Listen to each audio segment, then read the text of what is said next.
Live Barcode Podcast audio commentaries. Thanks to your generous donations to our Kickstarter funding campaign, Clive Barker Podcast presents Fundraiser 3. Hell on Earth.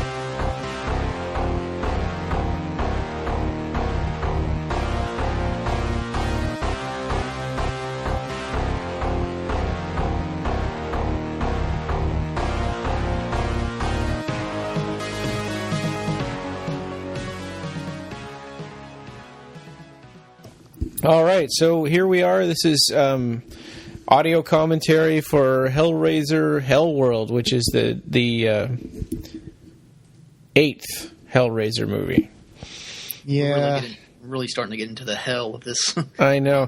Yeah, but the good news is this is, after this one, we only have 2 more bad movies, and then we're getting into good movies. Good. Or at least, either good or passable. Yeah, that's when our Kickstarter changed from being Hell on Earth to being, well, let's find out good movies that we can. We'll have burned through them all, except that probably by the time we get through everything, Hellraiser Judgment will come out. Yeah, maybe that one will be a good movie. Yeah, right. I really feel like a fool writing those articles up. Nah. Well, you really don't know. Yeah. Well, I don't want to be off topic, but I've read that iHorror interview that was published today, I think, where Doug Bradley. I don't know when people are going to be listening to this, so probably it's going to be old news when you're listening to this right now. But Doug Bradley was talking about why he wasn't in Hellraiser Judgment. Yeah. And I think if you find our blog and go look for Hellraiser Judgment, you'll probably find a lot of articles that were written by Rob about it. So that might help to understand the situation the franchise is in right now. Yeah.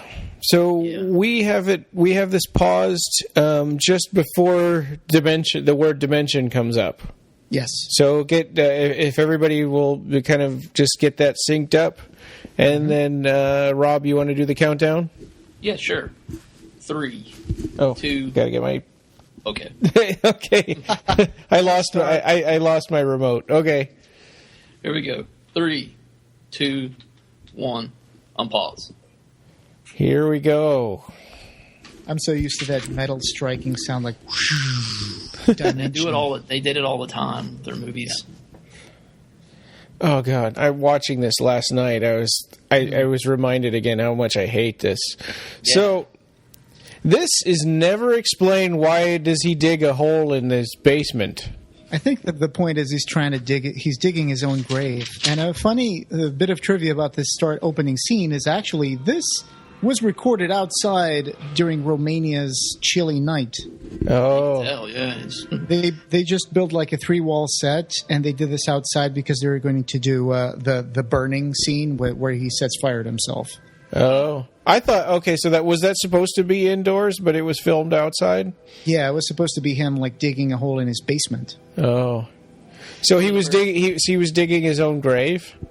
Yeah, I guess so. Don't try to. The first mistake in this movie is trying to make logic of the story. Yeah. Just ride along with it. Gotta go with the flow. Yeah. I remember when I first saw this movie. Wow. What a disappointment it was. Oh, God. Yeah. Yeah, and what the interesting thing is that Rick Boda had a trilogy, right? I mean, he made 3 movies in a row. He had an opportunity to make a consecutive series of 3 movies that would have been a trilogy, especially these last 2. Sure. And I don't know what it is, if just the producers wouldn't let him, or maybe he's not a writer. But I think you're probably right with when you say the first. With your first comment up, they probably wouldn't let him. Yeah. That's good filmmaking. I guess they just got lazy. They didn't have enough money. They didn't have enough time. They shot Hellraiser Deader and Hellworld back-to-back in Romania. And they shot, once they finished shooting Hellraiser Deader, I think, they had 1 week before they started shooting Hellraiser Hellworld. Which, it's not nearly enough time to prepare. And they never come out and say it, but this seems to be obviously meant to be set in the United States. Yeah, but you see Romanian tags all throughout the movie when they're driving cars. Yeah, their license plates are not. I know, Romanian tags. I know. Nobody notices those. Yeah. Nobody notices. Nobody cares. Yeah, yeah, kind of like Ed Wood. Nobody's going to care about that. Keep going. So I got the feeling that this opening sequence with all these like religious statues reminded me a little bit of when Julia and Larry enter the old homestead. Oh, yeah. Yeah, and there's a scene later on where the British girl, I forget her name, goes into that forbidden room. Mm-hmm. And there's that Jesus statue that she's making fun of its crotch or whatever. Yeah, that is actress Anna Tolput. She already... From Paul Kane's book, The Hellraiser Movies and Their Legacy, she actually auditioned for the part of Marla in Deader and impressed Rick Boda, so they put her in this movie. And it reminded me of the statue that kind of springs out and scares Kirsty. Yeah. So this character, the sullen kind of like I hate the rest of you guys. Mm-hmm. His character doesn't make any sense to me. Do you guys understand at all why he thinks that they're more to blame than he is for the friend's death, for Adam's death? I didn't get it. Yeah. It's a little strange. It's like maybe he thought that they delved too deeply into the Hellraiser Hellworld kind of thing, and that made their friend like go over the edge of reality and kill himself because he believed that Pinhead was real and Hellworld was real. I thought that was what he was blaming them for. Yeah, but we don't really get a good sense of why he was different or why he was better than the rest of them. Yeah. Hey, there's the Man of Steel himself. Yeah. It's, Henry Cavill. He's almost unrecognizable. I know, he's so small. Yeah. Because, he got huge. Well, a funny thing that I was reading this Paul Kane book, The Hellraiser Films and Their Legacy, and he said something about Henry Cavill. One of the things I thought was really funny is with his dark, good looks, there was little wonder he only just missed out on playing Superman. And I'm like, well, not anymore, Paul Kane. Yeah. Wow, that's a good catch. Yeah, that is. Paul was ahead of his time. Yeah, well, and it could be just the directing, but his acting in this movie is not great. He's just playing the douchebag. Yeah, but he feels like the Friday 13th or Scream movie of Hellraisers. Yeah, Scream I can totally see, but he's almost like making faces at the camera a lot of the time. It's really strange. Yeah, that's the level of his acting at the time. But he was not a beginner in any way. I mean, he had been in movies like The Count of Monte Cristo with Guy Pearce and Richard Harris. He appeared, I think, for the first time in a movie called Laguna, 2001. So he also appeared in British television and a movie called Goodbye, Mr. Chips from 2002. And that's when they also shot this movie, I think, 2002. Oh, there was a scene that we just passed by I was meant to comment on. So she's like, "Oh, if only we could see his face again." And then they zoom in on that photograph of his face. Uh-huh. Yeah. It's kind of like, oh, well, now I'm good. Thanks. I can go. Oh, do you notice that he's still smoking? Yeah. Yeah, what? Yeah, he is. Yeah. I don't know. He looks like Freddy. Well, and this is another one of those corny things where it's a dream now and it's not real. Yeah, and it starts off really quickly here. To me, yeah. So, but they seamlessly merged the funeral, which was really happening, with her stupid dream. Mm-hmm. Which is not, I don't know, not cool. Once again, actually, dreams. Yeah. Actually, funny bit of trivia about this actress. Winnick, Catherine Winnick, she knew, she was a black belt in karate, and she is a licensed bodyguard, which will come in handy near the end of the movie. Right. Oh, yeah, that's right. In one of the scenes, she does she pokes some guy, tries to put the moves on her, and she does some kind of puts him in his place. And she kicks Lance Henriksen over the railing. Yeah. Oh, here comes another fake out moment. Not a real fake out moment, but you know. when I was watching this last night to prepare, it fooled me into thinking, man, they did a terrible job on that Chatterer. Yeah, I know. and then he took the mask off, like, oh, okay, well, It's actually whatever. a pretty decent mask. Yeah.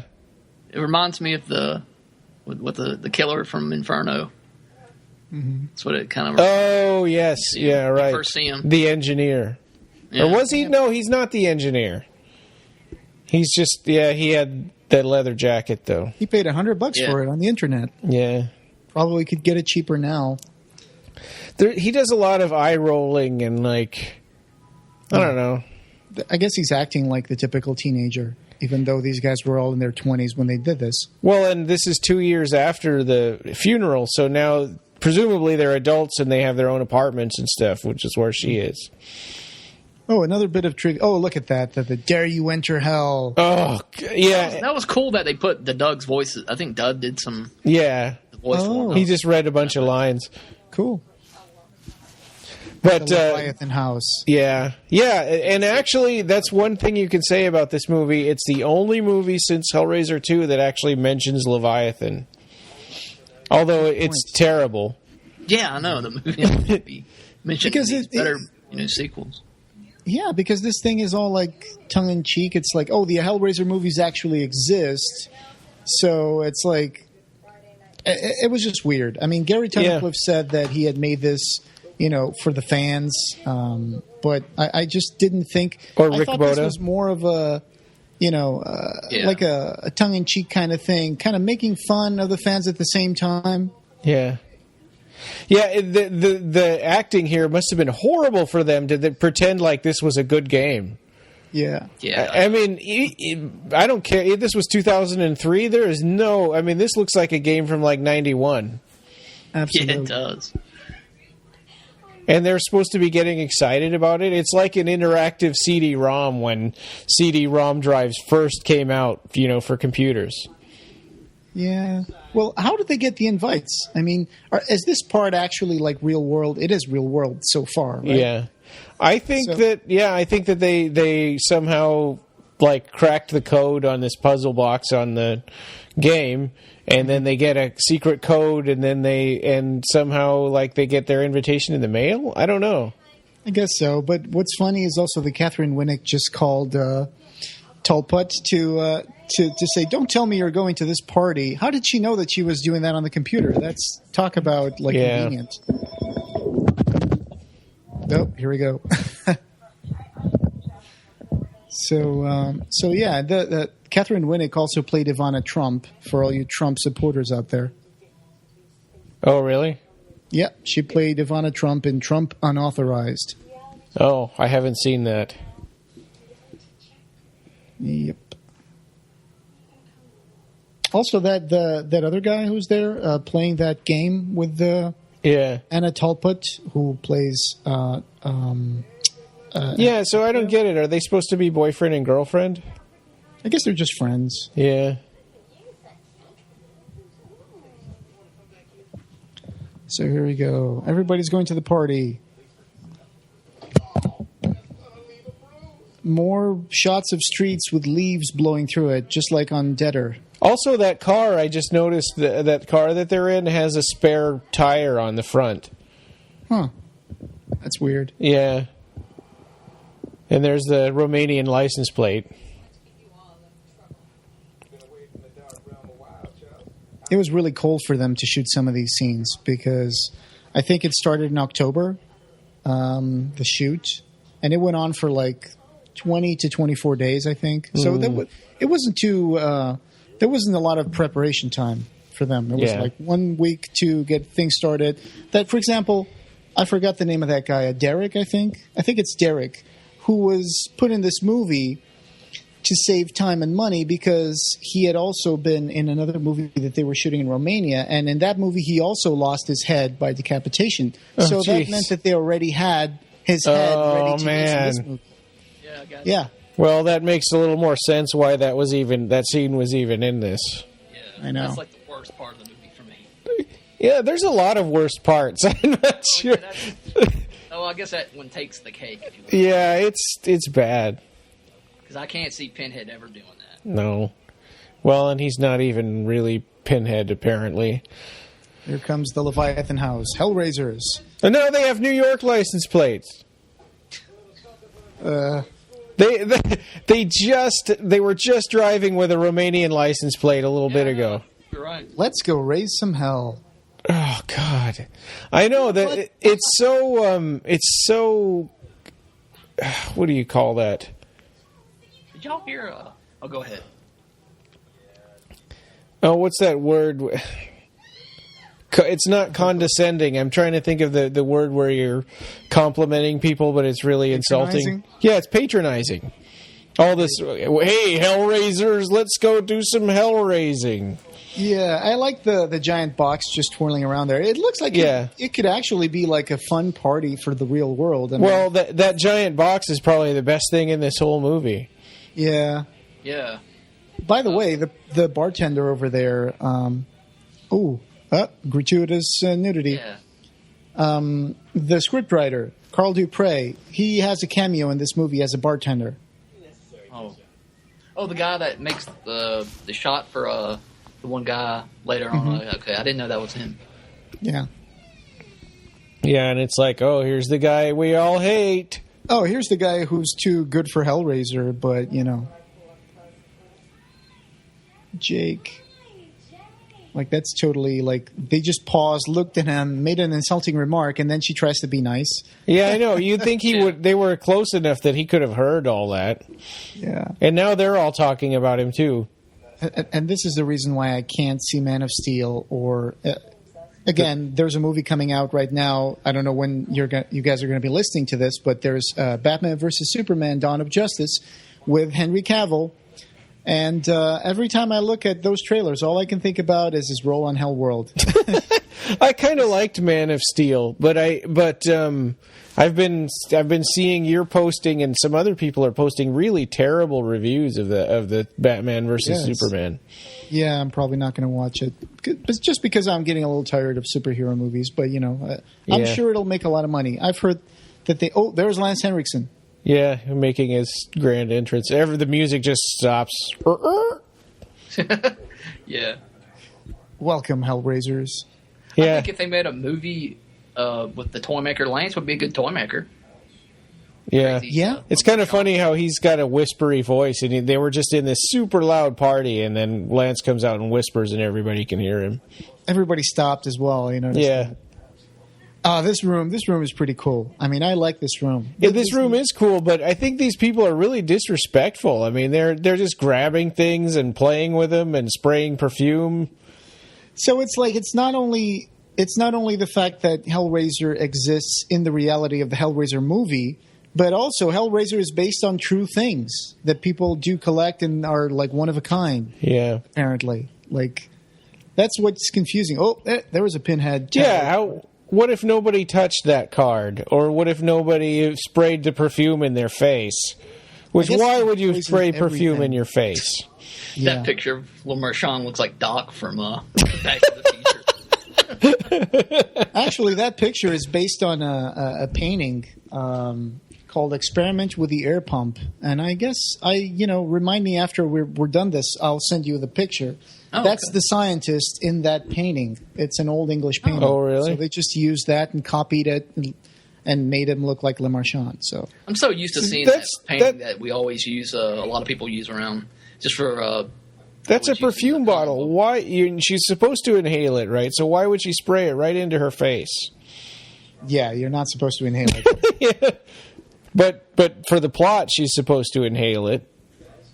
I guess a lot of people out there won't even know what that is meant to be used for. I mean, when was the last time you actually saw a crystal perfume bottle Yeah, with I one of suppose. those air little pumps? Yeah. It's been a while since I've seen one of those. Yeah, and then he says, knock yourselves out, which is like, wah, wah.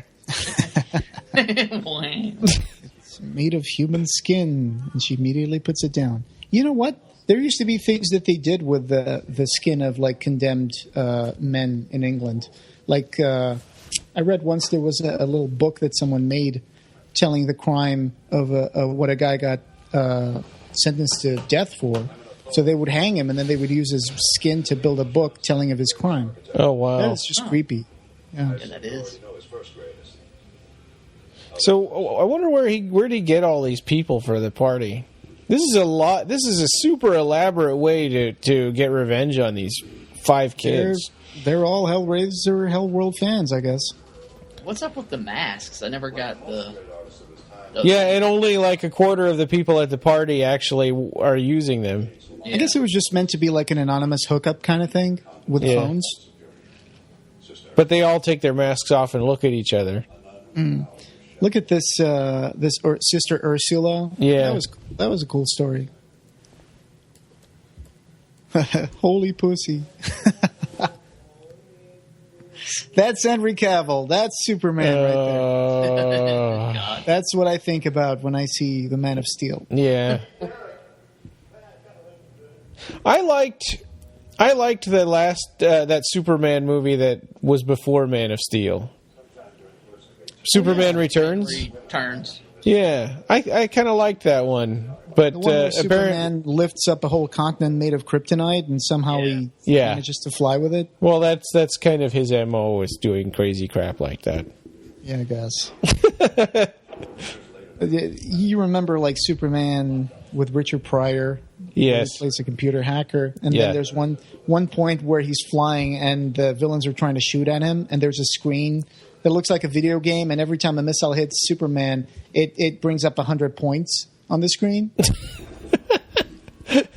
Oh, this is. I saw that at a drive-in when it first came out, and that's the last time I saw it. That's Superman 4, right? Good heavens. Or no, 3 was the one with Richard Pryor. 4 was the guy with one with Nuclear Man. Yeah, that was Nuclear Man. I used to have a Laserdisc of Superman 3. You know, this is cool. Like, this whole room is cool. In terms of, like, set design and the sets they got for this movie, I thought they really... They had every good element there to make a good Hellraiser. It's the story and the acting and the story and the characters are horrible. Yeah. From this whole group, Derek is one of my favorite guys. I think he's the best actor of the group. His character is still annoying too. He's just a stereotypical, you know. I hate that they kind of make him a stereotypical, you know, kind of black guy. Mm. I don't like that. Look at that. So, yeah, Hook. You know that Hook is going to be used to murder someone. Oh, I know. They focus on it so much. Yep.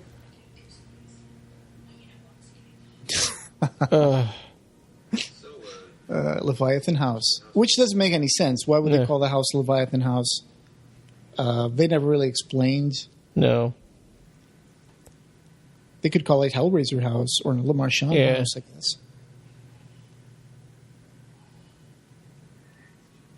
That's just wrong. I honestly... A lot of them have aliens when the facehugger. Yeah, on Alien 4, Resurrection. Yeah. The worst one. I thought it was okay.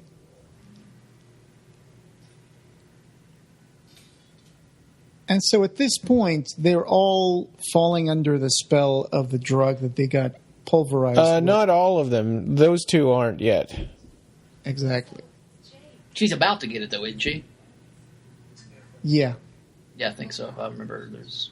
Yeah. But he wouldn't drink and he wouldn't touch anything, and he's like doesn't even really want to be there. What I think is funny is that this guy is trying to convince Catherine Winnick that he came to the party with a friend when he obviously did not come with a friend at all. Yeah. Otherwise, where's your friend, dude? Well, it comes out later that it was somebody he met online that was supposed to meet him there. Yeah. And then you find out after that it was really just Lance Henriksen pretending to be a woman to lure him there. He's lucky he didn't get Chris Hansen from Dateline NBC. Yeah. Yeah. Chris Hansen. Oh, boy. So, yeah, this is one of the last movies that was done in terms of the franchise that still got fans, I guess. I mean, there's fans for Revelations, but... Yeah. Can we talk about that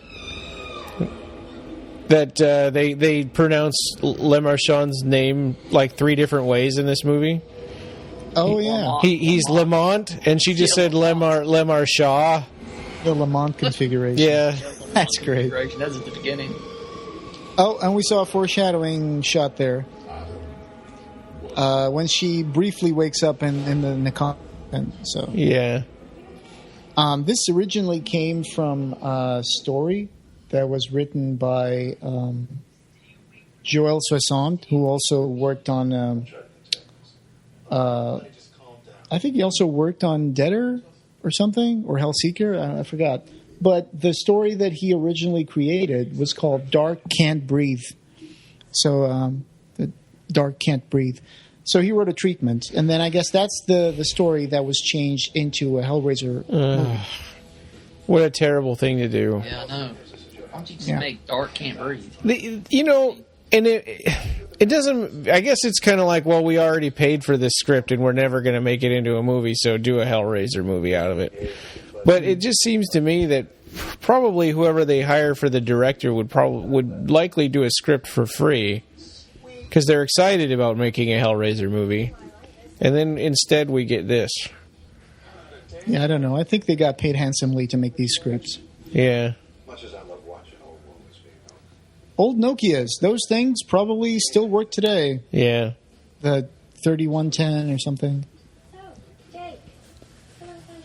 Also, I have no idea how that thing works. Like, you dial 4 digits and you call someone? Yeah. And then the caller ID says the name of the person if it's one of their friends. Yeah, that was just stupid. Yeah. Well, that falls into the other sort of reality that is not right. Right. That's true. This movie has layers upon layers. Except that the one guy with the computer date or whatever, he's still awake. Oh, can you hear me now? Yeah. He hasn't even been poisoned yet or drugged. Good point. He doesn't get poisoned until like 3/4 of the way through the movie when the box shoves those nails through his thumb. Yeah, the invitation box. Yeah. One thing about this party is that, yeah, I mean, really, what's the point of the masks? You know? Yeah. Yeah. No point. I mean, what's the numbers about? 4802. That's what they would dial on their phones to call the person. Oh, I wearing missed that. Then. Oh, gotcha. Yeah. They would dial the Ford pin, and they would call the person wearing that mask. Yeah. I've been to a party where there was like not a mask, but you could put a lanyard around your chest and be like, "Hey, if I'm too drunk to go home, here's my address and here's my phone number." Yeah. And it was more meant like a joke. So if you're in a party and you see someone, you look at their number and you then you text them. But not many people would actually do that because it's kind of awkward. Yeah. If you're interested in someone, you'll just walk over to them and say, "Hey, how are you doing? Can I buy you a drink?" I guess it was just a fun joke. So, yeah.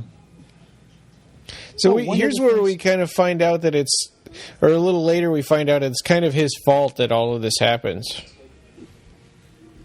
But he becomes one of the heroes of the movie. It's because of his description of Hellworld and everything that happened to Adam, to the person that was supposed to be his date, but ended up being Lance Henriksen. That we find, that made Lance angry and want to get revenge on all these people.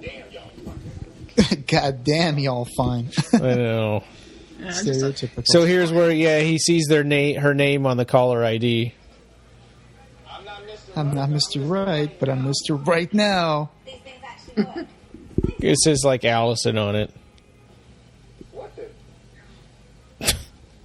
At this point, I guess we can imagine that everything turns out to be fake, Yeah. Yep. But if you think about, a terrible job of not even trying to I mean, this movie has caverns of plot holes. Yeah. Oh yeah. If you try to imagine the reality of what's happening right now, where is he? Is he still at the party? At what point is he being buried alive? That's Writer. Is that the writer, the bartenders that you were mentioning earlier? Oh, I missed that. there's Sorry, one I part was where looking- the jerky guy is trying to get the bartender's attention and he's ignoring him. Is that the same guy? I think it's further Yeah. down in the movie when the other character, Jake, is trying to get a drink. Yeah. Yeah. No, that's not Carl Dupree. Okay. Okay. No. He's dead. Move on. That's nice. Have a great time tonight. We're flexible. But when you sober up, I expect an apology. Superman.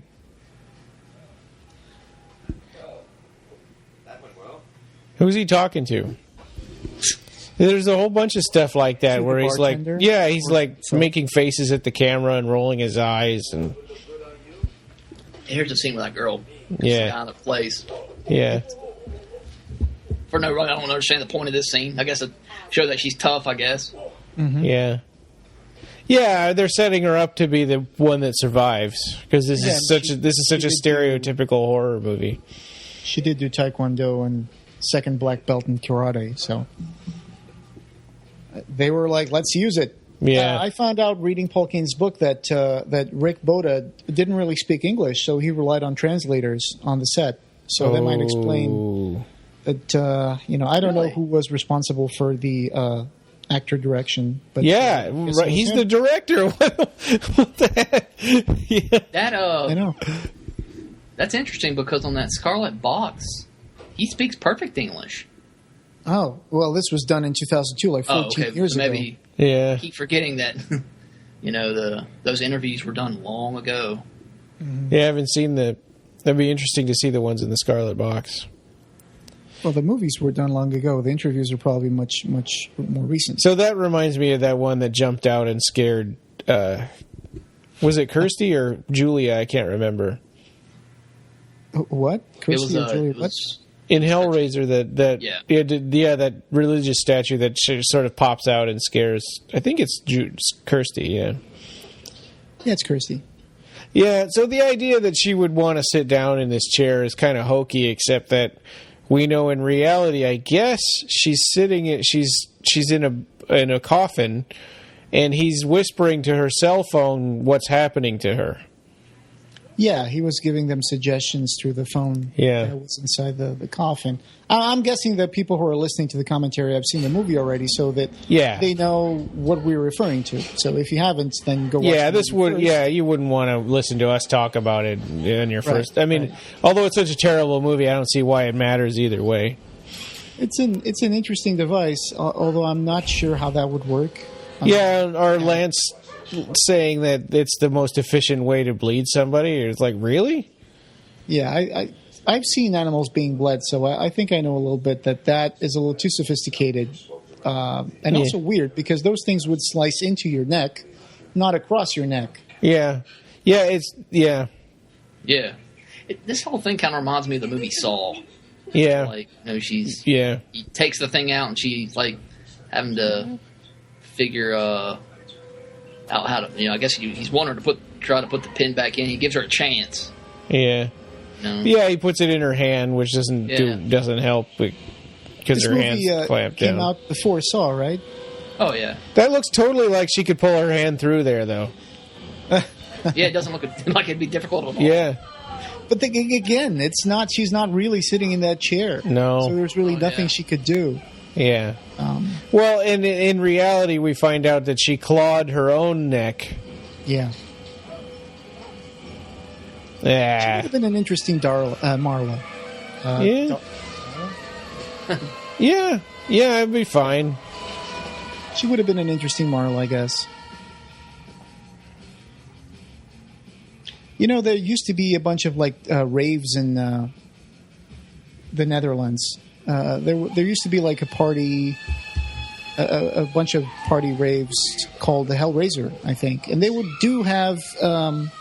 have people dress up as Pinhead on stage, DJing, and then they would have like a giant box just spinning around. I wonder if they got that box from that, or if it was made purposefully for this. So do you think with all this Pinhead showing up and saying Adam was right, and do you believe Adam now, is he trying to say that cenobites are real? I think this is all part of the hallucination at this point. Yeah. That the Cenobites only appear after the box is opened by the host at the end of the movie. Yeah. But in the meantime, it's just that these kids are so obsessed about Hellraiser Hellworld Yeah. that, maybe the host is feeding them that suggestion that, oh, you guys are being chased by the Cenobites and you're all going to die. And there's no cuts in her. There's just blood all over her. Over her neck, yeah. Yeah. Kind of. Not that I really care that much, but... And it's really weird, though, the fact that they all separate in the party, because when you go to a party with friends, you just want to hang around with your friends. Yeah. I guess I understand why, for example, this actress got separated from the other guy because he was being kind of a dick. Yeah. It's fine. The other girl walked into a room, and the door locked, so okay. But it's like, why don't... I guess they just couldn't stick together because, again, they're not really... they're not together. really And, here. yeah. They're in But their it's hard to boxes. imagine when was the point when the host, after he drugged them, took them outside, buried them into boxes, and Well, and there are points in the movie where they're talking to each other. So what's happening in reality when they're talking to each other? Does he have them on a party line? yeah, I guess. Like I said, it's like just this whole story is messed up, and Yeah. there's no way that you can make sense of it. It's No. just shut down your brain, yeah. guess. Which is the last thing you want to do in a Hellraiser movie, really. Yeah. I mean, Yeah. It's not. It's not cool. Hellraiser was kind of born off, Clive Barker's imagination, which thinks and is. yeah. So, You want to be intellectually Full of ideas. stimulated by a Hellraiser movie. Yeah. yeah. This is kind of also, I guess this is the last Hellraiser movie of that era, right? Because I think after that, you get into we're starting this new era of these sub-$1 million Hellraiser movies, which are a whole other order of magnitude terrible. That's true. It's crazy seeing these old, computers and stuff now. I mean, the It looks so printers. outdated. Yeah, I know. Yeah. Well, and in 2000, this was 2003 when it was filmed, right? But it came out in 2005. 2002. 2002? Yeah. Oh, on the credits it says 2003, but then it actually was released in 2005. Yeah. No, but it was shot in 2002. October 2002, I think.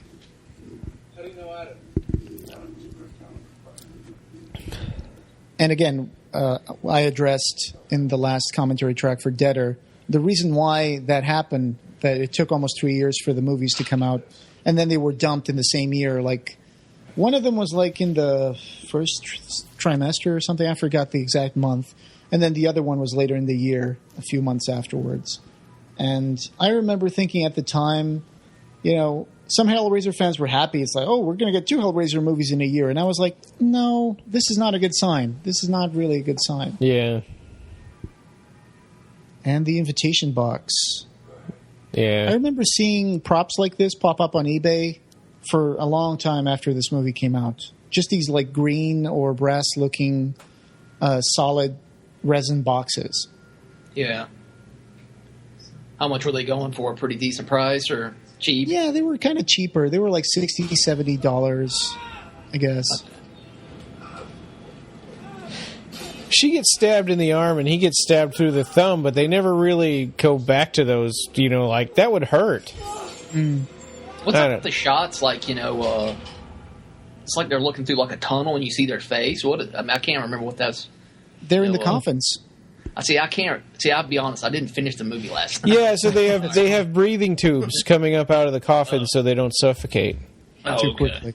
Yeah. I didn't make it all the way through this one. I'll be honest. Hellraisers So- know how to party. Oh, and there was one line that when they were first coming in that I thought was funny that we kind of passed up, but where Derek says, "Oh, this is gonna," or no, not Derek, it's the girl, the British girl. Mm-hmm. She says, "This is gonna kick A." It's like, why are they going out of their way to avoid saying ass? Right. Well, especially since Catherine Winnick calls Henry Cavill asshole and a little bit afterwards. This is gonna kick A.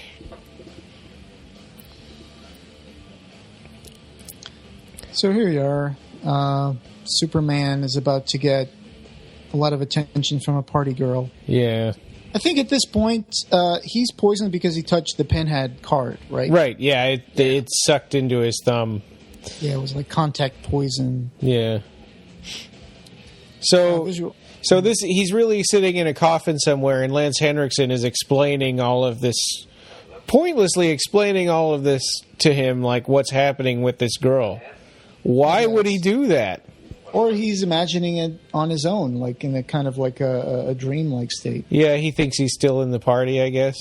When Lance Henriksen's being seen digging outside by the characters, is that just from their perspective, or is that really like that life? Good point. Yes. Yeah, I think it's just meant. Oh, here's Carl Dupre, Oh, okay. Oh yeah. the writer.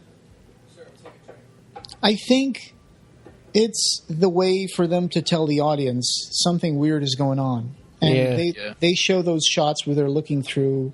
They wake up screaming in like a coffin, and then it goes back to the same reality that they're dreaming. And it's just this kind of ham-fisted way of like foreshadowing what's going on at the end of the movie. Anyone see this? Like, why would he? Of course they could see it. Well, he in the movie, and of course that didn't happen because of the budget, but he was supposed to like start flipping people around who were turning their backs on them, and they would turn around and he would still be looking at their back. Oh, really? Yeah, but they could just pull that off because I guess they didn't have the funds to do that digitally. Oh, that you could do that with camera tricks. That wouldn't be that hard. Quick editing, I guess. Yeah. There's a lot of pointless wandering around, and there was something else that was bugging me. People looking at things and getting excited and saying, "That's what I'm talking about." I hate when people say that, and they say that like 10 times in this movie. Well, you know, you got to stretch out the story as much as you can. That's how I would feel pretty much at a party. Yeah. I hate parties. It's like, oh no, I found the headquarters of the debtors train. Yeah. Yeah. Those were probably, I wonder if those were corpses from Debtor. It looked like the same makeups in a way. Yeah. Well, if they hired that guy to play Derek just because he lost his head in another movie, and they just could use the same prop on this movie, I wouldn't put it past them to reuse props from other movies at all. They got Gary Tunnicliffe providing the effects, and it's easier to use. You said this guy's head showed up in another Dimension movie, so yeah, you know, it's just an easier way to save money. I'm sure we might see some of these things show up in Judgment. Yeah, it seems like it's just in poor taste to I don't know. I don't like this whole asthma subplot. It kind of reminds me out of that.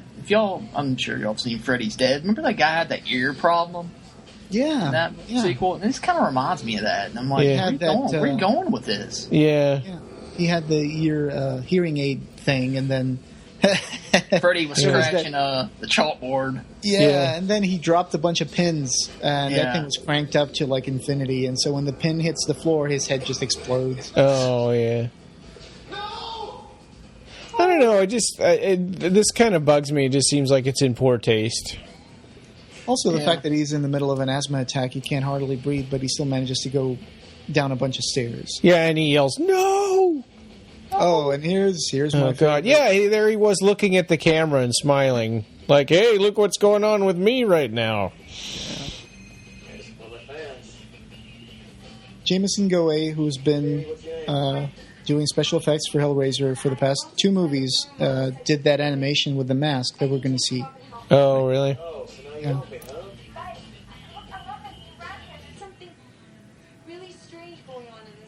He reminds me of like when I was watching. He reminds me of the offspring of J.P. Monroe. Yeah, A that's character exactly like that. who he reminds me of. It's like a young J.P. before he's J.P. Before he owned the club. Yeah. And there was also a contest that for the scariest man in Britain, I think, and this guy David Robinson won, and he became one of the actors playing one of the cops in the Hellworld movie at the final scenes. Oh, really? Yeah.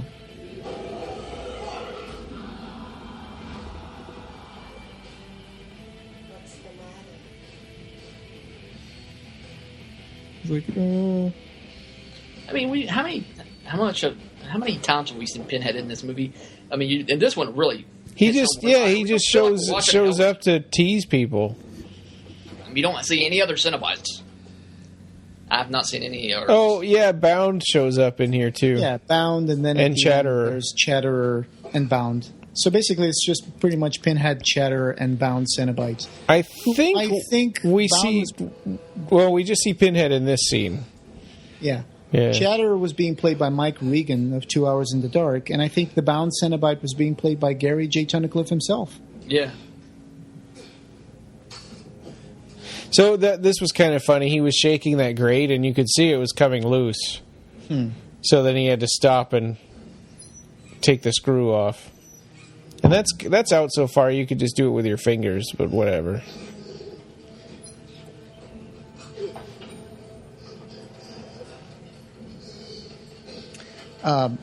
By the way, Carl Dupre appeared as a barman to emulate the appearance of Peter Atkins in Hell on Earth as Rick the bartender. Oh, cool. Cool. Oh, I like that. At least they did a nice little nod to Peter. Yeah. And here's the worst scene in this movie for me. Yeah. It is. The worst scene with Pinhead ever. Ever, yeah. It's just so bad. They really drag this out. They do. Well, this whole movie is dragged out. Yeah. If they showed what was really going on with him talking to people through cell phones and telling them what, I don't know, it would be so boring. And right now it just is annoying. And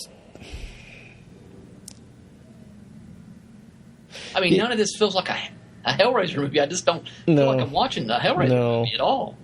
No, this is kind of more of a Jason Voorhees move. And also that knife that he's got there doesn't look big enough to chop his head off. That's like a cudgel, right? Yeah.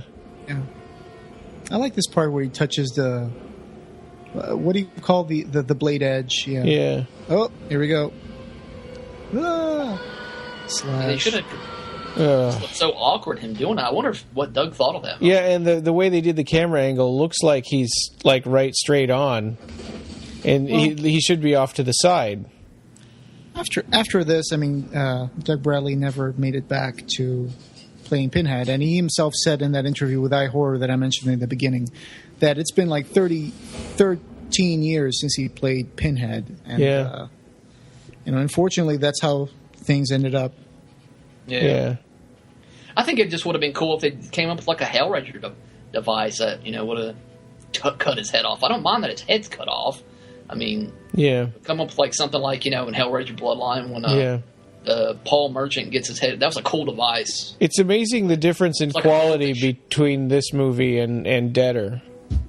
Deader had a lot of nonsense in it, but at least it was, visually it was more interesting and the characters were more interesting. I agree with what you were saying, Rob, about just to have some chains or some sort of mechanism that would be more like according with the Cenobites. It would still fit into this story they're trying. Yeah, well, and seeing Pinhead like grimacing and swinging and meat cleaver, it's kind of like. And again, maybe it's done in a way that suggests that this isn't really Pinhead doing this, because when you see this, it's so out of character. It could be put there for that reason. I'm giving him the benefit of the doubt. Yeah. Well, and the reality is he just died from suffocating because of his asthma. Yeah. Cool looking house, though. Yeah. I mean, if it is a house and not just a set. I know that they shot these things on different locations. They also focused on that chandelier being over his head a lot in this movie, but they never paid it off by making it fall on him, which is what I kept thinking was going to happen. Yeah. And this is a weird subplot with the nun. I guess it's because each of the Hellraisers would fall prey to his obsession about the party. Yeah. So that's probably why the douchebag gets the loose girl who's like doing that in front of everybody. Yeah. And that, Derek gets the hot black girl who's dancing, and he turns into like an Usher music video. Yeah. This guy had a crush for Sister Ursula, so I guess that's what he's getting. Yeah. It just feels tacky and just put in there. Just it's not. All of these Hellraiser movies, starting with 5, feel like they have a lot of filler material that's made up of people's dreams. Or it's like the nudity aspect of the Hellraiser movies was not just to be put in there. I mean, it actually felt. Yeah. It fit with the themes of the story. I mean, these just feel like just exploitation crap, Yeah. Yeah, it's like, Hellraiser fans were just going to throw in a little bit of nudity, some sex scenes. That's what make horror sell. Well, and he even says gratuitous tit shot in this. Oh, that's right. Yeah, that's right. They didn't say that. Yeah. And then they goes, no, that's totally necessary. Yeah, they go a little meta on that one. Mm-hmm.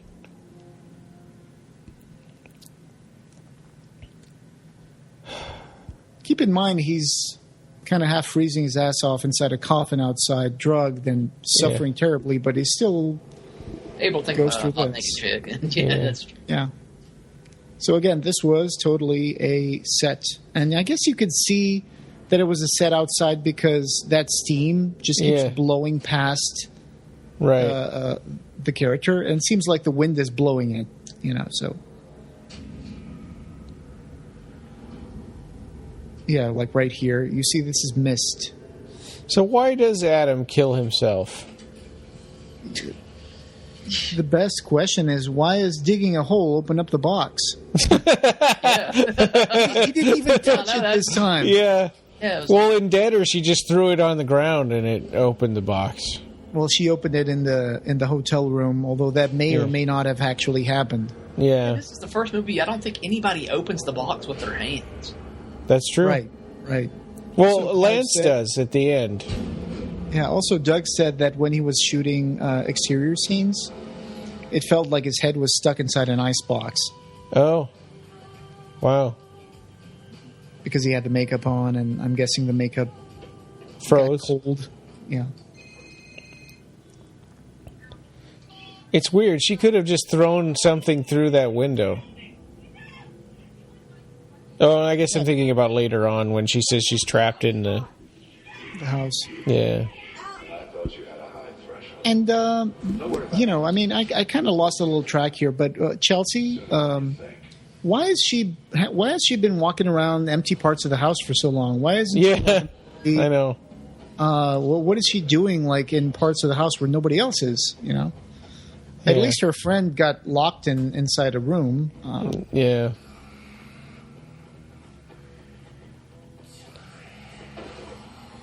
Welcome to hell. Well, and so he drugged these people all in front of the rest of the party, and presumably dragged them out the front door into the yard where he's putting them in a coffin, and with a house full of party guests. Yeah. I mean, when you put it in perspective like that, Ryan, it's like, man, this is so freaking bad. I'm embarrassed. Did you guys notice when she was calling 911, she gave the address of the house? It was 86 Hillbound Drive. Yeah. 86 from when the movie came out, Hellraiser. Hillbound as in Hellbound. I thought she said Hellbound. Did she say Hillbound? Well, I got subtitles on, so in the subtitles it says Hillbound. Oh. Because I heard Hellbound. It might have been that. I mean, just like the Lamont configuration. Yeah. So which one of those cops is the guy that won the contest? The guy with the glasses. Oh, okay. That's him. There's a picture of him standing next to Lance Henriksen. So this is real world time now? Yeah, but you know what's really weird is that apparently Chelsea managed to call 911 from inside the coffin on a phone that probably wouldn't even have network over there. And that's really weird because she's calling from her dreams into real life. And those cell phones, they're kind of like intercoms, right? They don't really call out. Mm-hmm. And she's beating on her coffin. Is that what she's doing? Yeah, I think that's right. I'm upstairs by the window just above the veranda. Oh, if this makes your brain hurt, just wait until they start actually investigating stuff that's inside the house without actually being in the house. Yeah. Yeah, that's true. They discover things and they figure it out. Why or how? I guess you could argue that the host is feeding them like some tips, but that wouldn't make any sense either. Well, he maybe wants them to know why. This movie does have a feeling. Makes me feel like I'm watching one of those Dimension movies, but from the 90s, like one of those Halloween sequels or something. Everything is bathed in blue light. Yeah. You know? Yeah, a lot of those, you're right, Halloween sequels kind of had that kind of lighting. Like especially Halloween Curse of Michael Myers, yeah. Yeah, the 6th one, yeah. Oh, great. You figured, I mean, I'm glad you feel the same way because that's the movie that came up in my mind when I was... Yeah. I've only seen the first 3. I think you're doing good, but I would watch number 4 as well. Number 4 is good. How the heck with it? Just watch them all. Just watch them all except part 8. I mean, not just if you just want to have one or the Rob Zombie. Skip the Rob Zombie. Oh, I have seen those. Okay. Hey, baby, you owe me one, and it's like, ugh. Yeah, I know. It's your turn. And look at the camera and do that. Whatever. Yeah. All right, another makeout session because this movie hasn't had enough makeup yet. She looks like the same girl who tells Thorne anything you want as many times as you want it. Oh yeah, I wonder if she is just dressed up differently.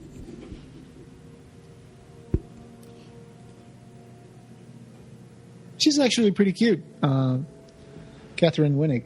I don't think I've seen her in anything else, and I definitely have not seen the Trump biopic that she was in. So. Oh yeah.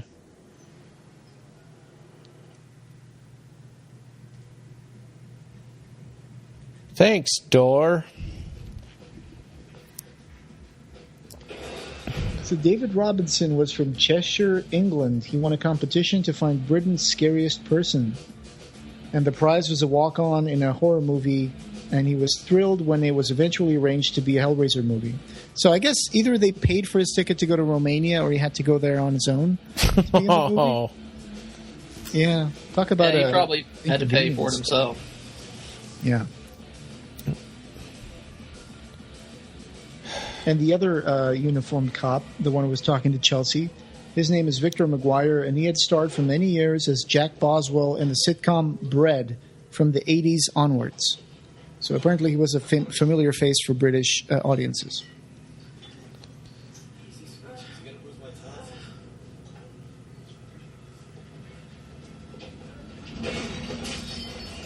She likes breaking jars. Yeah.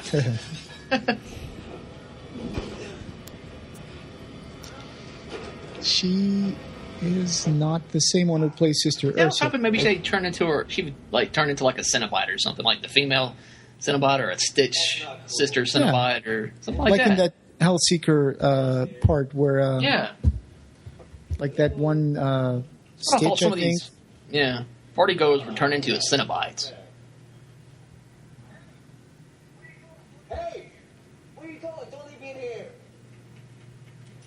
Oh, yeah, and Gary Tunnicliffe also does a cameo in this movie. I'll be sure to point that out. Besides just Bound? Yeah. Does he play a cop? He was yes. I don't know if y'all know this. He plays a cop in a Halloween Resurrection that actually killed. It's not a cop. He's a guy with a notepad in his hand standing next to a police car. A character that he says is the reporter from Deader who talks to Amy at the start. Oh, wow. He's the same reporter? They're trying to connect the two there. Hey, maybe the newspaper guy Instead of sending that last reporter, sent that dude. Yeah. Right. Hey, you go check out the debtors. Yeah. I'm here in Bucharest, Romania. Yep, you're my least favorite reporter. Just props. And Gary Tunnicliffe also played the second unit. Again, Gary Tunnicliffe desperately wanting to direct a Hellraiser movie. That's right, he did. It was, He wrote the 9th one, Revelations, and he wanted to direct that. Yeah.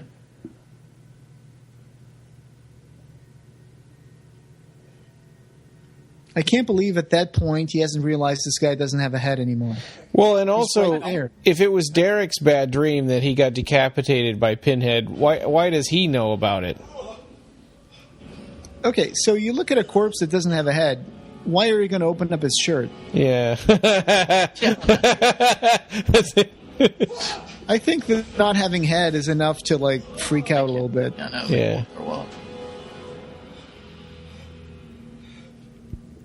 He only started gagging when he noticed that the bowels. Yeah. Let's see how much time they're going to focus on this hook back there. And I guess he it's even part turns of, around and looks at it for a while. I guess it's part of the horror movie unwritten laws that if there's a hook in a room, it has to be swaying. Yeah. Even if nobody's around to make it move. Well, it's in an action movie, if there's a spike on a wall, they have to focus on it for a second before somebody gets kicked into it. Oh, there's the banded cenobite or bound cenobite. Yeah. And the same is with like an interrogation scene. If there's a hanging like chandelier, that chandelier has to be like swaying as well. He should have known to get out of the way of that. Instead, he just says, "Not good." Yeah. Fly, Superman, fly. That hook must be made of kryptonite. Yeah. It's a cool scene. You like the cenobite? I like the cenobite. Yeah, I do too. But the reality is he's just getting scared to death in his coffin. Yeah. When you picture that, it kind of it elucidates something. Yeah. And then Pinhead appears after this guy is dead to say something, God knows to whom. So he's still hallucinating that he's dead now. This is just the beginning. When you're doing movies like this, Yeah. you end up asking these questions. Yeah. Again, the problem is asking questions because we're taking the movie kind of seriously. And we're trying to understand a movie that it's not meant to be understood. Because of this podcast, I've seen this movie 5 times now. This will only be like 2.5 because I watched. Oh, here we go. Here's the line that defines this movie coming up. Like a bad horror movie, isn't it? Yeah, they should have put that on the poster. God, Lance Henriksen. He's the only thing good about this movie, but it's still like little comfort. Yeah. Well, even he's barely in it. I mean, really, just that's true. Maybe 10 minutes. Of the, yeah, you're stuck with these characters that he's the star power.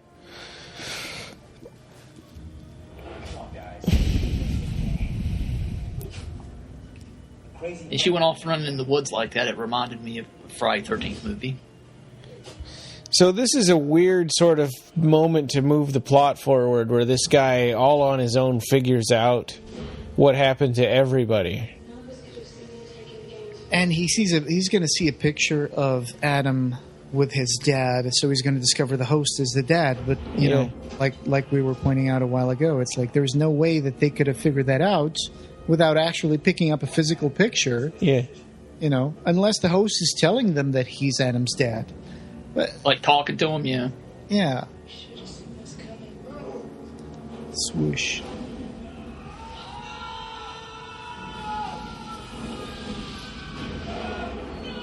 Very, very strange. I mean, he was a very talented player of the Hellworld game, but it's like we never really understand what was the Hellworld game. Not that thing that they did in the computer, because that only took them like 15 seconds to play. I think that's it. Yeah, I think that was supposed to be. We're supposed to believe that that's the game. Maybe it's supposed to be one of those ARG games that, you know, some movies come up with, like 10 Cloverfield Lane. They had a alternate reality game where people see the trailer and then they go to the website and they discover there's like a code line at the bottom of the website, and then they're gonna. Have you seen that movie? I heard it was really good. No, I haven't. I heard it was really good too. This is Unit 12. I'm at the old Oh, Yeah. So did he throw that? yeah, it looks like it, right? Like a spear or something. Yeah. He doesn't fit in these surroundings either. Woods. That's why I had a problem with part 3. That too. I think Pinhead doesn't belong outdoors. Yeah. The last time I saw him outdoors was in Hellraiser 3, and his makeup in the daylight doesn't really look good. Yeah.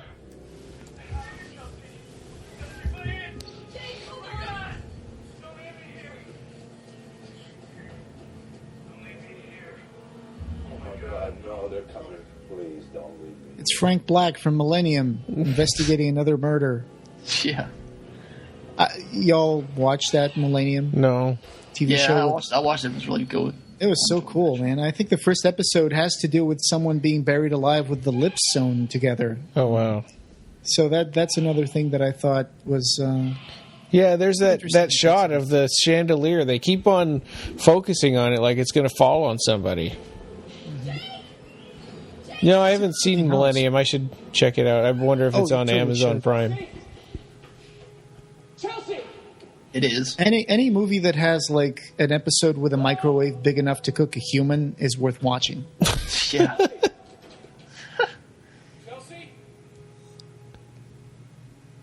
I think they only did like 2 seasons of Millennium, though. Yeah, sadly. I thought it should have continued. The last movie I saw with Lance Henriksen was actually a movie that was crowdfunded. It was called... Harbinger Down. Harbinger Down, exactly. Thank you, Yeah. Rob. I saw that. Did you ever watch it? I watched it. I enjoyed it for what it okay. was, you know? Yeah. It was like a Thing movie that couldn't be called a thing. But that's pretty much what it was. Yeah. Huh. It's not a nice 50s kind of throwback to like this slime, you know, slimy special effects films, because they worked with mostly practical effects. The way they did that weird camera angle with her up against the wall kind of made it look like she was laying on the floor for some of the shots. Shatter 3. Is that what he's called? Yeah, I'm sure he'll be showing up in Judgment, I think. It's the face of Torso, but with a little more makeup on, and then the body of Pinhead. Actually, the torso of Pinhead, and then biker pants. Because I remember seeing for sale on the prop store of London the outfit for this, and they were just biker pants with zipped up pockets and biker boots. Yeah, I don't like the costume so much. Yeah. Well, actually, the face doesn't look as good as in Hellraiser 1 either. They couldn't afford to make different looking suits for every Cenobite, so that's when they just started recycling. You know, they would just mold Pinhead's chest, and they would paint it black. They would just put it all over all the Cenobites, just like Bound Cenobite has the same torso as Pinhead. Oh, that stinks.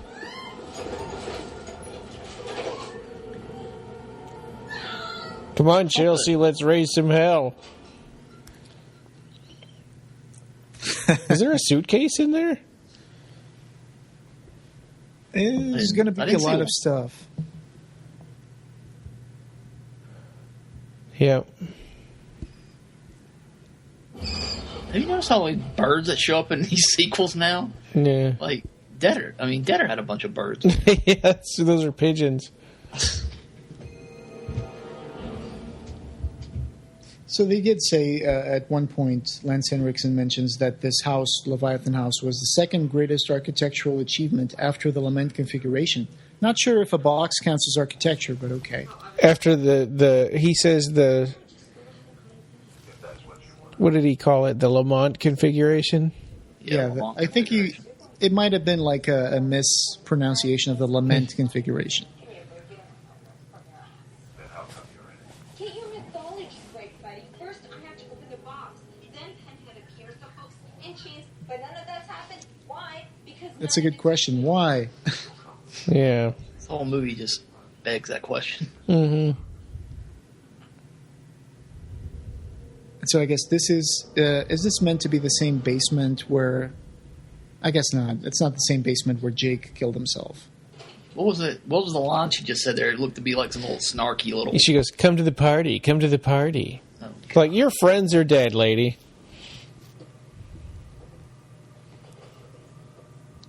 Oh, yeah. This is another one of those moments that it's like, he's right behind me, isn't he? Yeah. Is this sharp? I don't know. Is it sharp? Maybe. I'm going to keep poking my hand with it until I figure it out. They should have put some more KY jelly on the Chatter's face. It looks too... It does. Like a mask? It does look too much like a mask. And in fact, it's almost identical to the mask that Henry Cavill was wearing that was supposed to be fake Yeah, I know. at the beginning of the movie. It is. Because, I mean, that is obviously probably the same Yeah. mask. Definitely. Should have, yeah. definitely... So in this scene, now that they're together, has he got them on a party line together? No, wait, because she's not. It's not really her. Let's say yes. Yeah, because she calls him later. She calls him in a few minutes here. Maybe he had like an obsession with Chelsea, and that's why he's putting her into his own dream sequence. We still have like 20 minutes of this movie to go through. Yeah, and it feels like it should be ending. Yeah, no, soon. man. It does. Like it should be over. And I'm like, Yeah, we still got 20 minutes. yeah. And This is how the the rest caller of these are ID gonna go, says like- Chelsea on it. Oh, man. Let's give 3 different shots of the monitor of the phone saying Yeah. it's Chelsea Yeah. because Well, maybe not everybody was paying attention, or maybe people turned the movie off. What's going on? Who the fuck is this? Whoa, Jane, calm down. It's just me, Chelsea. What happened?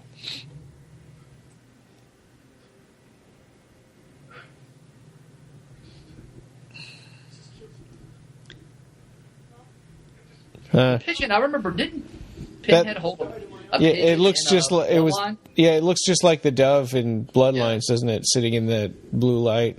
Yeah, I like that moment when in Bloodline when he's sitting there. Yeah. yeah, there's a few elements from Hellraiser that have to be in every single movie. Like when the cenobites come, the walls have to crack, and there has to be light coming out of like the old plaster Yeah.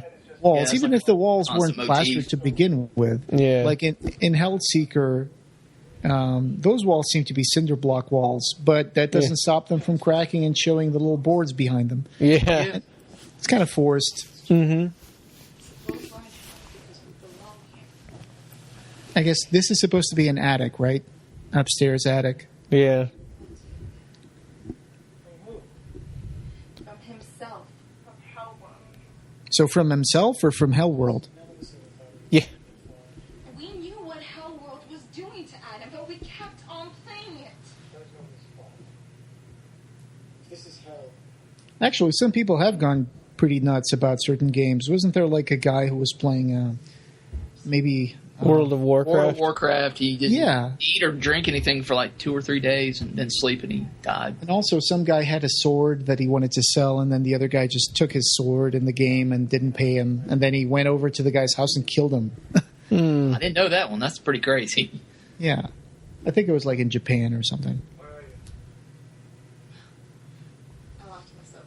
Yeah, but they don't make a good case for why this Hellworld game would be so great, because it looks like just a bunch of stupid pictures and quotes. Right. They never even show us what the game was like because... Yeah, I think that stupid spinning puzzle box was the whole game. They could have said something more like...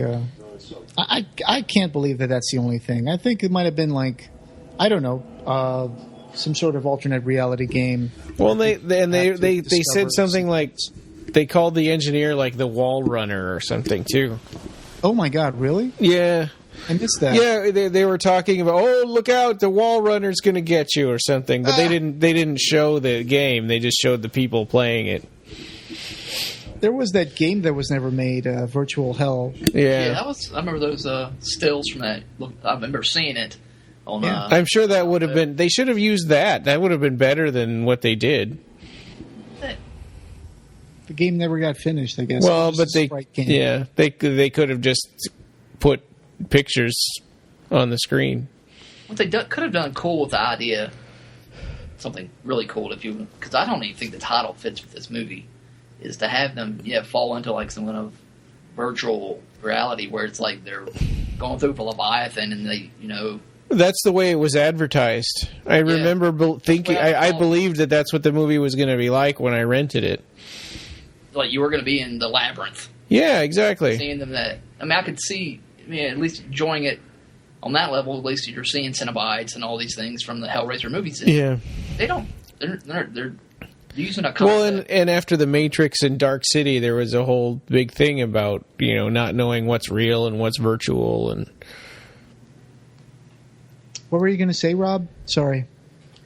No, I was just saying like about how this the title of the movie really doesn't. It really does not even use its title appropriately. It should have been more about these characters in some kind of a game world. Yeah. Yeah. Feel like that, but instead it's just at a party. And it kind of makes you wonder if they meant to make a movie like that and they just couldn't pull it off, so they did this instead. Because I would have at least had fun watching, like if they were in Leviathan's hell going around the labyrinth. Yeah. All these, they could have done some cool cenobites and from the title of the story that was at the base of the script, Dark Can't Breathe. It seems like that the whole thing about them being buried and stuff like that was always part of. Did you hear the Doom monster scream there? Yeah. What's that? No, the monster from Doom was just screaming there when Adam grabbed her hand. That roar. The one that shoots fireballs. Yeah. I think it's supposed to be Jake. Is that it again? Still screaming. I think it's supposed to be Jake's ghost or something. She said it was Adam. Right, Adam. I'm sorry. Yeah, the guy who got burned. Yeah. Do y'all think this series kind of took like a Nightmare on Elm Street turn? Yeah. It's still like Yeah, definitely. Freddy movies. Yeah, and I think that's on purpose because it seems like they wanted so much to have their own Freddy. Nightmare on Elm Street or Friday the 13th never-ending series. They didn't want to get into these like interesting storylines that really Part 4 tried to tell something different. Kind of. I mean, if you read the Peter Atkins script for that, it's really good. Yeah, and they figured out a way to kill Pinhead without actually, doing it any time, where they could still keep going if they wanted to. I have a comment on this scene, which is they were looking at the picture, and even if of course, they found this picture inside the house, they're just buried inside coffins, so they obviously couldn't ransack the house for clues. But the thing is, this picture is the same picture that Lance Henriksen is going to be looking at the end of the movie. Yeah. Which makes it even more weird. How even if the host is telling them, like, hey, you're imagining holding a picture with me and Adam, it's like, how would they visualize the exact same picture that exists in real life? Hey, that was Gary Tunnicliffe doing the stunt for that. Oh, flipping off of the... Because he's a stunt. He's done stunts before. Oh, wow. Oh, cool. I didn't know that. Cool. One of the things that happened with Chelsea, the character, or Catherine Winnick, the actress, is that she kept losing her voice because of the cold when she was doing scenes outside. Oh, wow. Because when they cast the movie and they did the wardrobe, it was still like fall in Romania, so obviously they started recording it in September or October. Then the weather started getting really cold. So she's running outside that little red top, and she must have been freezing. So that's why her voice at the beginning feels like they had to do, it's not dubbed over, but maybe they had to go back and do her voiceover because it's the beginning scenes that you can tell. Yeah. And her stunt double got pneumonia. Oh, wow. So it must be really could have been cold scratched during and damp shooting, then. I couldn't hear that. You guys talked over each other. Everything worked out just like you said it What would. were you saying? Go ahead. What were you saying, Rob? Oh, I just said it must be really cold and damp then. I gotta get Yeah. where Prince did. The rest of them I knew would respond to it. Well, Paul Kane in his book says, their breath comes out in little clouds. That's not digital effect. That's real. Yeah. I found you, Jake. Oh, there you go. He found him on the internet. In, the Hellworld chat room, because there was only one, on the internet. It's a small place. Yeah, when he says, the things people will say to a prospective lover, I kept thinking, like, he's pretending to be a girl, and trapping Jake. And, Yeah. that's creepy. Yeah. My hat off to you. I couldn't have done it without you, Jake. Oh, yes, I could. Call it poetic justice. For the people that buried my son. Sick son of a bitch! You were never even there for your own son.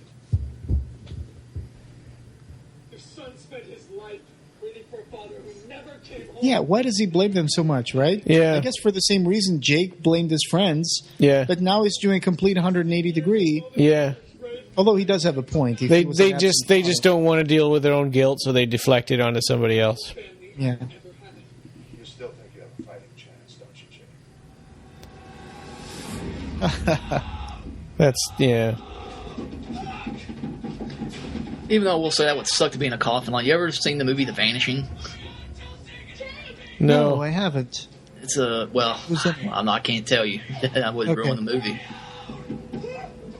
But this would suck to be in a coffin. Like that. Yeah. Yeah. Or You smell the terror coursing through your veins. if you're claustrophobic. Revenge. Can't say I've ever been in a coffin, but No. It's kind of weird now that she's figured it out, and it's been long enough that their drugs are wearing off.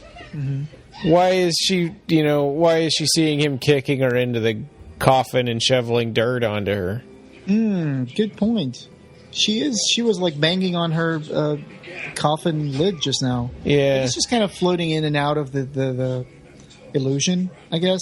Yeah. I feel like I'm making excuses for the movie. It can be taken in every which way you can imagine. Yeah. You can touch it. Gesture. He's a really creepy character, though. I'll give him Yeah. that. Like Lance Henriksen, he can act. He's definitely a good actor. He can play a good guy. He can play a really, shitbag. Yeah. Because I liked him in his, the father in Pumpkinhead. Yeah. And then And he I plays liked, Bishop in Alien 2, and he's a pretty sympathetic character for the most part. Yeah. and I liked him as Wayland in AVP. Yeah, he's a little more of a sleaze character there because So do you guys think in Alien 3 his character was an android or not? Wouldn't run out of air. That's a big debate among fans that will always continue to go on. Yeah. I personally think he was human. Yeah. But, But the way his ear sort of he was flopped human. down when he got hit by that pipe makes it look like he was an android. I don't know. I know I would like to believe that he was the actual Wayland. Yeah. in the extended cut, they have him say a line where he's like, "I'm not a droid." Yeah. So this is the part where we're going to explain the movie to you. Yeah, thanks. Because I know you were probably all asleep, so... Yeah. Negotiations. We're going to re-show the movie to you, too. Yeah. I do dislike that when they show... I mean, Hellbound is a little guilty of doing that with the previous movie, but at least it's like they're not showing you scenes you've seen like 20 minutes ago. Yeah.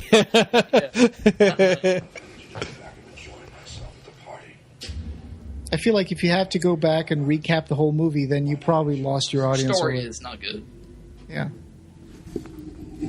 So here he said, so he buries them and then he goes back to enjoy himself at the party. Mm-hmm. But when the police come, they say that he's been gone for like 2 days. Allison severely gouged herself trying to claw. Oh. But Jake woke up. Like Maybe he did that, went back to the party, and then the party ended, and then the next day the cops came. Yeah. Could be that. I mean, he could be living in that house for like a few days. a person wouldn't die too quickly. I guess they would die of exposure, I guess. But yeah. But, I mean, if you're stuck in a coffin but you have air, you can probably last a couple of days in there. Yeah. And the idea that Henry Cavill's character got killed by fear, I don't know. Yeah. Fear because some guy's telling him into a cell phone, yeah, a hook just went in, just flew across the room and stabbed you in the back, and now it's carrying you across the ceiling. Yeah, I know people can have bad trips, but I don't imagine you have to be a really bad trip if it's going to kill you out of fear. Yeah. Maybe I don't think have a heart condition or something. Yeah. Yeah, this is kind of a cheat here too. That she thinks he's right there still talking to her, but it's really the police smashing open the coffin to rescue her. But he's been gone for 2 days. Oh yeah, you mean when they found them? Okay, got it. Yeah. So they combined those two things, right? She thinks that he's hacking open the coffin, and that he was right there talking to her, even though that was like 2 days ago. I got it. Doing pretty good. Yeah. Someone who hasn't gone to the bathroom or had a bite to eat or a sip to drink for 2 days. She's not even dirty. Yeah, I know. Yeah. It's like, oh, this guy died. Yeah, they put these goofy contacts on him. I mean, I don't think that that's really what happens to people when they die. They don't get cataracts. And he was blinking. I don't have a lot of experience with dead corpses. Yeah, thanks, Blu-ray. Well, she doesn't have the cataracts. Yeah. Just the two guys yeah, did it. Catch. Yeah. The two guys had them. And the other guy's still alive. Yep. And even though they couldn't stand each other, they've gone through this together, and it's been a growing experience for them, so now they're teammates. Yeah. Fall in love, get married, and have 20 kids. Go to Chicago in Romania. And then Catherine Winnick is going to discover that she's a great-great-great-granddaughter of Candyman. Oh, no, God. Oh, yeah. Oh. And she'll grow up in like 2 years. It's like, all right, I hooked up at the party after all. Come to the party. Come to the party. I think I'd probably give this a 0.5 out of 10. God. Yeah, I've seen worse movies. I'd give it this is worse than Transmutations. Yeah. Yeah, it is. Let's keep an eye out for Gary Tunnicliffe holding a pad. As the reporter for what was the newspaper? I forgot. Doesn't matter. But that was a newspaper in London, and they're supposed to be in New York. Yeah. Well, what is he doing covering like Hellraiser, Leviathan House? Yeah. Suspected murder thing. Also, the cops just found them. So. Trace the signal right to this very spot. Damnedest thing. Oh, they traced the signal to their phones. And so she's looking up at the house like there's somebody standing there. So I think they're implying that Adam the ghost called the police. Yes. That's what I got out of that too. Their buddy was watching out for them. Yeah. Yeah, they're back. Why didn't he stop his dad from killing everybody? A long time ago. If he could have done that. Maybe he wanted some of those other people to die. Yeah.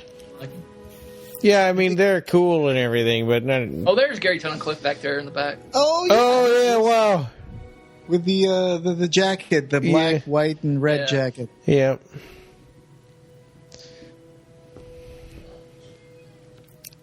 I think this is like the worst scene. I have seen this. I remember this because it's like probably... Yeah, and this sort of makes a mockery of the whole premise that they set up for the entire rest of the movie. Yeah, this part it wasn't even part of the official shoot. They were just shooting Lance Henriksen hanging out at the hotel room. Oh. It's just Lance Henriksen being Lance Henriksen. Yeah. No, I'm just kidding. Yeah.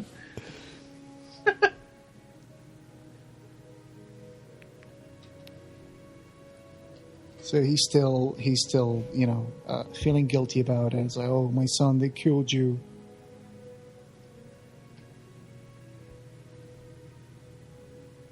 His son looks like Randy Rhoads. Oh, the guitarist? Yeah. Yeah, he does. What band is he from? I'm sorry. That Ozzy Osbourne. Ozzy. But he Oh, died. okay, got it. Plane crash. And he doesn't believe in Hellraiser. He thinks it's just a toy. That's why he's just going to open up that box. Well, yeah, but this isn't the one that stabs me in the thumb, right? This is the other one. I hope I didn't mix those two up. I don't want to get stabbed in the thumb. Also brings up the question of was the stuff that he had in the Leviathan house all fake? Was it real? If so, whose collection was it? And how did he get the actual box? Or maybe it was somebody else's house and collection, and he paid them to do that. Welcome. To the hotel room. I will give him that. Like, Lance Henriksen has the most realistic reaction anybody would have to the Cenobites. Yeah. I should have come a long time ago. Actually, somebody did open a box with their hands. I totally forgot about that. It doesn't exist. Your son was quite the prodigy. He opened the gateway to heaven. So I never realized this before last night, that the two Cenobites each have one of those chains with a sickle on it. Mm-hmm. I thought it was just one of them cuts twice, but I thought that was a really cool instrument that they created for this. Yeah. Yeah. Of course, it wouldn't cut so neatly that he would just still be standing there. He would get knocked down. Oh yeah, and also if you look at the way they cut his body, his arms would fall. Yeah. It would still be there. Yeah. Oh, God, that's such a terrible, terrible line. Yeah. And then the special effects, they're just... Yeah, it's total CGI, horrible. I'm sorry, I know they try their best for the special effects, and I don't blame the technical crew. It's just really like the writing was not up to par. And what's with this horrible country song? Well, don't get me started on Nightbreed. Nightbreed ends with like a country song in the credits. Yeah. Well, we're not in the credits yet. God dang, I know. They couldn't resist putting that last scare. I know. In this. Yeah, this makes no sense. I mean, if the other ending with Lance Henriksen was bad, this one is even just what? It's just yeah. I give this a 0 out of 10. Yeah. It's the ghost of the guy who buried us alive. For that, this movie's bad. It's just completely gratuitous. Has no place in the ending. And now the country music just morphed into this like we're still standing tall, even though they're not standing. They're sitting down in a car. Mm-hmm. Look who's standing tall. Wow, the host sure had a lot of blood. Yeah. Yeah, it wasn't like that at the time that it happened. Yeah, he just fell down, but maybe the Cenobites went to play out. He should have looked like a Cenobite too. Well, not really, I guess. They didn't really give him the ultimate experience. His body isn't even there, right? I mean, it's just the blood on the wall. Yeah, I guess they took his body away. Yep, they do that. Yeah. Look who's standing tall. That hurt to watch. Yeah. Another quick bit of trivia is that Chelsea, who was played by Catherine Winnick, until the age of 8, she only spoke Ukrainian. Oh. And I guess that's when her parents moved to the U.S., and that's when she became, an American. Wow. So there you go. It's Hellworld. I was going to say, it does. If you look in the credits, you will find Kevin Yeager's brother, Jeff, was the sculptor on this film. If you know Kevin Yeager. Right? Yeah. Oh, excellent. His brother didn't say, "Hey, don't get involved with the Hellraiser people." Yeah, that's it. Yeah. So, that was Hellworld, part of our Kickstarter Fundraiser 3 Hell on Earth. It's like a bad horror movie, isn't it? Yeah. This this was made possible by all our Kickstarter backers, and also Jordy Callender and Don Bertram's Celebrate Imagination. Oh, yeah. So thanks. Please, go check out those websites and tell them we sent you. A lot of Romanian names in the credits. What do we have next up? Is it The Plague, or do we go to Revelation? The Plague. Yeah, we need a Hellraiser break, so... Just Jeff Yeager's name. Hey, did you see Steve Boogie Time on there? I saw it. Sometimes the credits have like these, especially stunts or effects people, they usually have this funny, quirky name in quotes. I love that. There was an actor who only had one name. Like, you remember that actor from the Conan the Barbarian movie, Mako? Oh, yeah, right. Like, I think his name is just... Yeah, his name is just Mako. And he was also Splinter in one of the Ninja Turtles movies. Oh, okay. So, compositor, 3D artist, Chad Goey, additional 3D modeling, Steve Lawrence, re-recording at Monkeyland Studio in Glendale. So that was it. Yep, voice casting from LA Mad Dogs. Yeah. And all right, guys, so this doesn't conclude our Hellraiser series of commentaries because we still have Revelations to do, right? And possibly Judgment, depending on how soon they get that done. Yeah, I think that's coming out. Going to be 2017. Is it? Yeah, they'll probably do their mandatory one screening in 2016. Yeah. All interest in that one after yesterday. Oh, yeah. Reading that news. Yeah, well, it seems like... It seems to me that was... that non-disclosure agreement was sort of handwritten just for him.